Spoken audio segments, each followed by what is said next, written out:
আসসালামু আলাইকুম। আজ আপনাদের সামনে ইউনিয়ন পরিষদ পদ সম্পর্কে বিস্তারিত বলবো। কাজসহ কে কত হাজার টাকা বেতন পায় এবং কি কি সুবিধা পায়।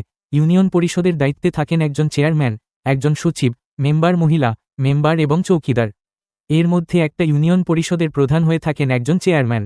এর পাশাপাশি হয়ে থাকেন ৯ জন মেম্বার এবং প্রতি ৩টে আসন মিলে একজন মহিলা মেম্বার। সেই হিসেবে একটি ইউনিয়নে ৩টি মহিলা মেম্বার থাকে। এর পাশাপাশি প্রশাসন কার্যক্রমের জন্য থাকে একজন সচিব।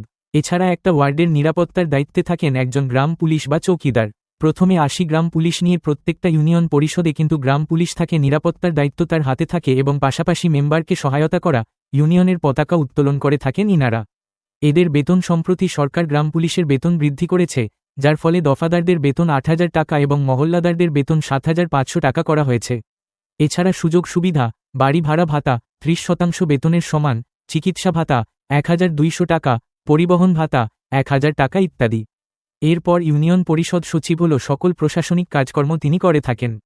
ইউনিয়ন পরিষদের একমাত্র সরকারি কর্মকর্তা যিনি ইউনিয়নের দেখাশোনা করেন এবং তথ্য আদান প্রদান কার্যক্রম তিনি নিয়ন্ত্রণ করেন। বর্তমানে ইউনিয়ন সচিবের বেতন ১০,২০০ থেকে ২৪,৬৮০ টাকা, যা ১৪তম গ্রেডের অন্তর্গত। সুযোগ সুবিধা, বাড়ি ভাড়া ভাতা ৩০% বেতনে, শিক্ষা ভাতা, বোনাস, এছাড়া চিকিৎসা ভাতা ১,৫০০ টাকা এবং পরিবহন ভাতা ১,০০০ টাকা ইত্যাদি পেয়ে থাকেন। এরপর আসি মহিলা মেম্বার। ৩টি ওয়ার্ড মিলে একজন মহিলা মেম্বার থাকে।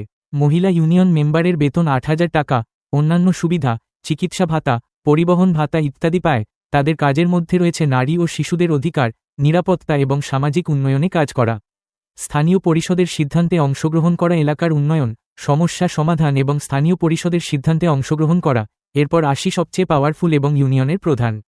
তিনি হলেন চেয়ারম্যান। তাদের বেতন ১০,০০০ টাকা মাসিক বেসিক, এছাড়া সরকারি গাড়ি ব্যবহারের সুবিধা এবং চিকিৎসার জন্য ভাতা ইত্যাদি পেয়ে থাকেন। কাজের দায়িত্ব, গ্রাম উন্নয়ন করা, আইনশৃঙ্খলা রক্ষা করা, জনগণের সমস্যা সমাধান করা, স্থানীয় সরকারের সিদ্ধান্ত বাস্তবায়ন করা ইত্যাদি। অন্যদিকে উপজেলা চেয়ারম্যানের বেতন ৪০,০০০ টাকা এবং জেলা পরিষদের চেয়ারম্যানের মাসিক বেতন ৫৪,০০০ টাকা। এই ছিল মূলত ভিডিও।